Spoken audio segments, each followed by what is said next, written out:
Welcome back, friends, fans, and guitar fanatics. We're going to go old school today with a new model.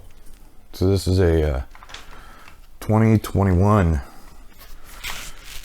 G&L ASAT. I'm not sure how to pronounce it. I think ASAT kind of fits it. Picked this up from Sweetwater. It was around 500. Was gonna instantly bought it to change out the pickups, and then plugged it in, and they sound great. And what was I found was a trip on this was the pole pieces are actually hexed. There's a hex screw in the center of them, so you can get them staggered perfect to get a nice even flow of string to string volume. I did do one other thing to it. I left the original tuners on it. Let's see, we got a comfort cut, standard bolt on. That's just a little Diodario tuner there. But I did some electronic modifications. Of course, I couldn't help myself. I've always thought that tellies could be wired a little bit differently, so that's kind of what I did to this one. Poplar body, and it looks like, yeah, it's a maple neck and a maple fretboard. The fretboard is separate. Yeah, there is definitely a line right there. Nickel frets, and really low K readings on the pickups, but they do sound good. Today we're gonna run through Amplitude 5. So I'll put a picture up of what I'm using there. It's a 65 Deluxe Reverb Deluxe. Who can remember? I'll have the kid say something about that. He's probably on the other side. Yeah, I always put him down in that corner. Always forget. So electronically, what I did, let me grab my notes, make sure I didn't the adjustable poles, comfort cut, yeah. Oh, single ply pick guard. It's old school as it gets. It's the original, right? This is the first mass production. Body shape, neck, everything, scale, all the same. It's just G&L. Yeah, it's not Fender. It is an import though, so yeah, roughly you're in the $500 range. But so what I did electronically was I did the separate volumes, and if you don't know what that is, just go back a few videos. I actually pull out a whiteboard and show you how to do that. So now this is the neck volume, and then the one behind it is the bridge volume. And then, if some of you might have caught it already, but you will after I tell you, is I flipped the whole control plate around. I always kind of wondered why they put the switch right here, where I'd much rather have a knob. So flipped it upside down, rewired it, and let's see how it sounds.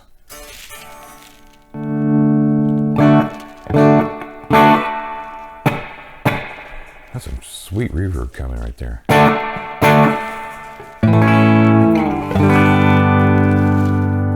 Grab a pick.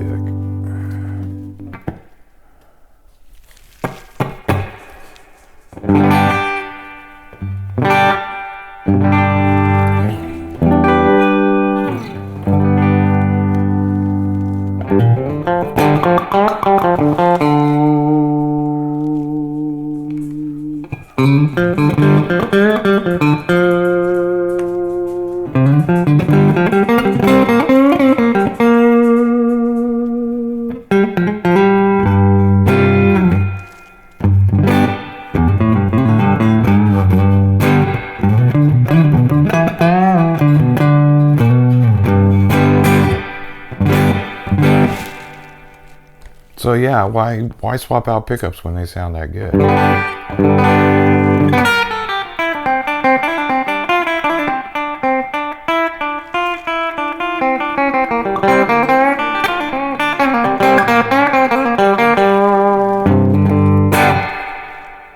Why? And for the price point, I mean, you're getting a lot here.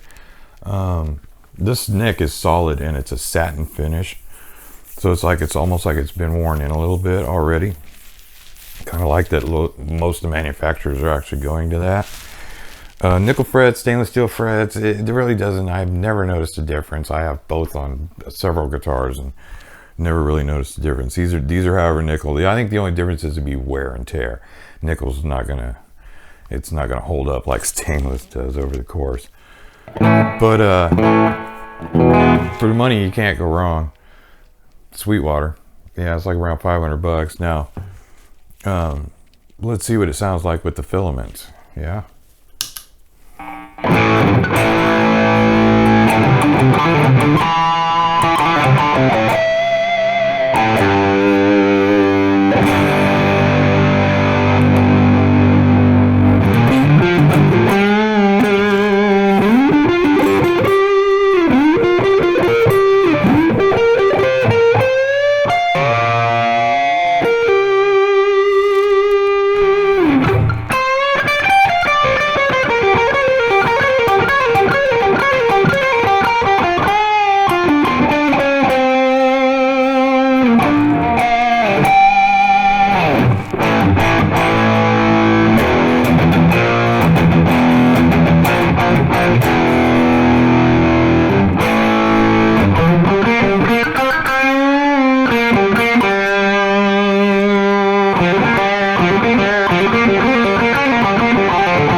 Yeah, I do have a limiter on there to keep the hum down, because these pickups do hum. If you're going straight into an amp with it, yeah, you might look into a smart gate or something.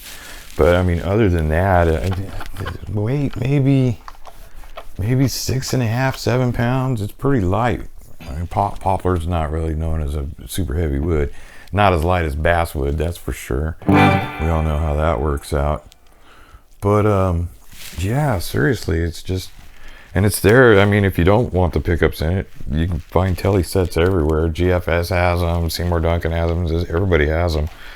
But honestly, you plug this thing into an amp, or even like I'm doing, and you notice right away. It's like, why would I change them out? They're clean as hell. They're just bright enough.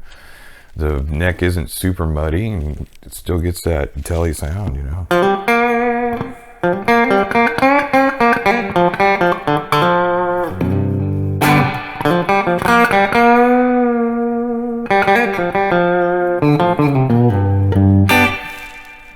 Yeah, well, what else can I say about it? It's for the money, it's good. It's good guitar. Trying to shorten up the videos a little bit. See, you got rid of the green screen finally. We are doing pedal corner this week though, and yeah, I've got a good one for you. This guy, I played with this guy for a lot of years, and talented doesn't even begin to express how I feel about this guy. His name's Roy. He's out of the Sac Valley. But I had to do 2 boards because he's got a studio board. We'll throw that up. And yeah, it's a monster. It's a monster. I've got a couple of pictures of it, and it wasn't the greatest photography. So on some of the pedals, I tried to blow it up to see what it was, and like some of them kind of lost. I couldn't tell what it was, but I did some digging. There was one of them I definitely couldn't tell you what it is, but I know what it does, but I don't know the manufacturer, we'll put it that way. But yeah, this first one, so if you look down at the front of the board, which would be closest to your feet, you'll see he's got a dual rec pedal there. So that's controlling a dual rectifier head. I think in a half stack combo last time I was playing for him. And then just above that, it looks like there's I think it's a Gensben's Diablo switcher. So he's changed from the Marshall that I remember him having, and he's moved on to the Diablo, and that is a beast of an amp. But we're gonna try to follow his signal chain, and I wrote all this out, so I'm just reading off my notes here. Really, there is a Vox Wah in there, and that's normally where I would go in. And then coming out of the Vox, and it's a chrome top Vox Wah too. Yeah, he's got a governor, and that is not a reissue. He's had that all along. I don't know if it's a Korean or a UK, but I would put money on it being a UK version. Then a Wampler cranked AC, which is great because if you don't have an AC and you want to hear it, there it is. Then a Sonic Edge. I'm not sure if that's some kind of parametric EQ or exciter or something like that. I got a question mark next to it.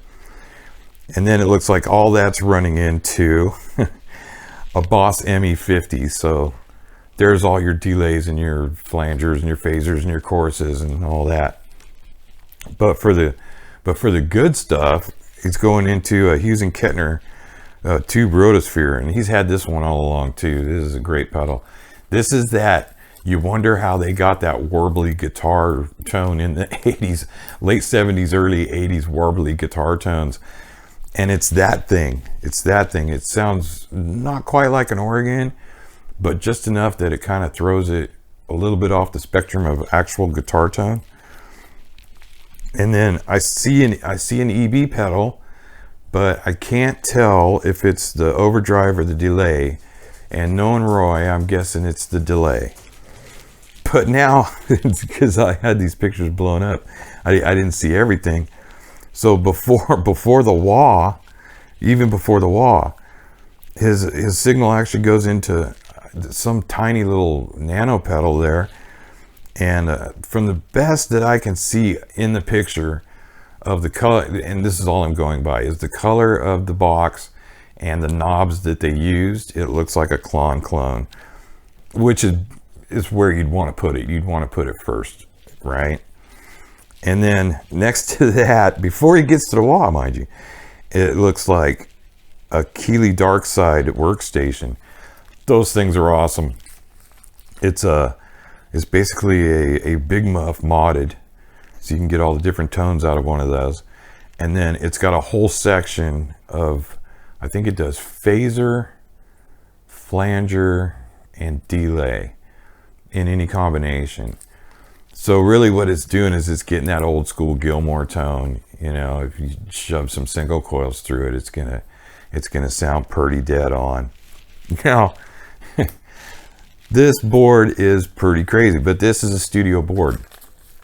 And we're talking about a guy that literally, you can hear the grooves in the vinyl when this dude plays. I mean, that's how close to the original tone he can hit damn near anything. He's never failed, not in the years I've known him. But here's the best part. That board is at the rehearsal studio, so it's not really, I mean, look at it. Would you want to pack that up, 2 or 3 times a month and take it out? No. I wrote on the notes, more Roy. This looks like his road board. Now, I know, I laughed the first time I seen it too. Maybe a little harder than most, because that Holy board is an old original wooden Holy board that I used to own. So, and it's not the giant one, it's the one-sided one. So it doesn't have a slot on each end where you can put a pedal. It's the shorter version with the second tier. Now on this thing, he's got a full tone Clyde Deluxe. I love that freaking wall. I had one.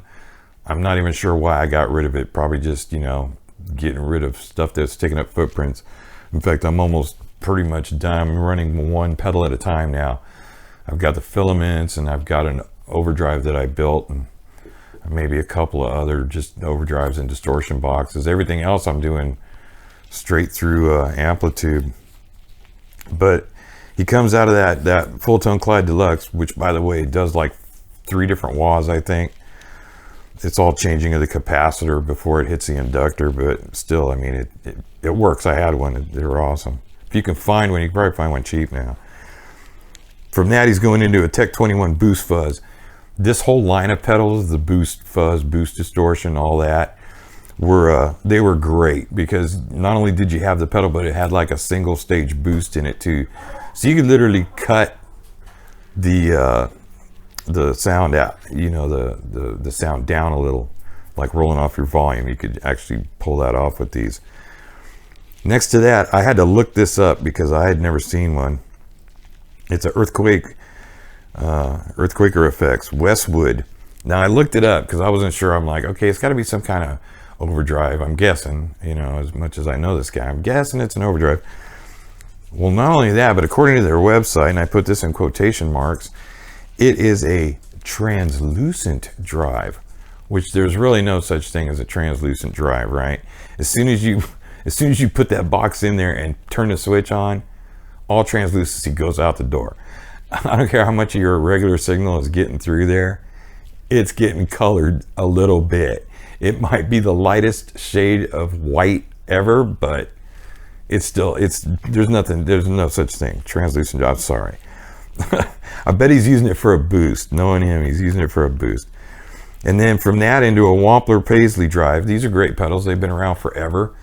This is one of the big ones for Wampler. I mean, I think they've sold more of those than the Pinnacle.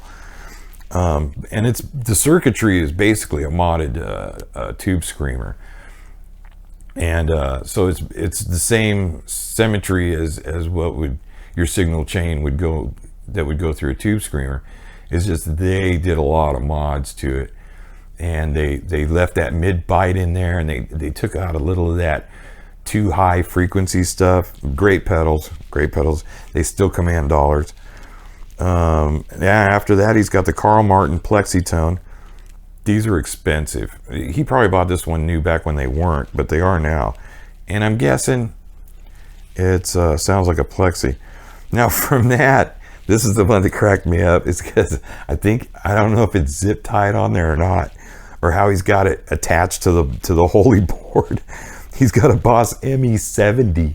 So it's basically he's trying to get that same rig that he's got on that studio floor, but he went with the Boss ME70, which I think is a little bit shorter than the 50, but does more stuff. And I'm guessing he's using that for all of his delays and modulations and all that stuff. Going out of that, we've got the Reverb. I can't even read my own writing here. Oh, it's a tape. It's a tape reverb. It's got tape. It's got a tape option. Okay. And then the pink one. The pink Band-Aid. I wrote pink. Why?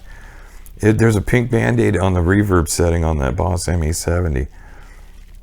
Hilarious. I don't know if the knob's broke or if he's got it in one position and doesn't want to get it bumped. That's the most likely cause. But you can see how care was taken to put that on there. And that's Roy's pedals. Both of his boards. As of the time of this airing, who knows? Because I've had that photo for almost a year.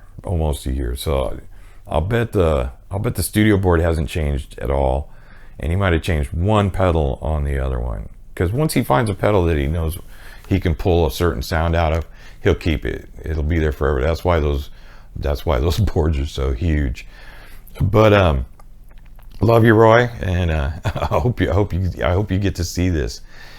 So we're gonna close it up, and remember, if you get a telly, don't be afraid to mod it. Don't let traditionalists tell you can't. This is the telly style is the oldest style known to mankind, and the G&L did a really, really good version for really not a lot of money. But yeah, don't be afraid to mod stuff. So this was episode 10. Episode 11 is I've got another pedal board for it. A surf player, I think, surf style player, and I'm going to be showing off what I consider one of the most, how do you put this, incredible headstocks ever.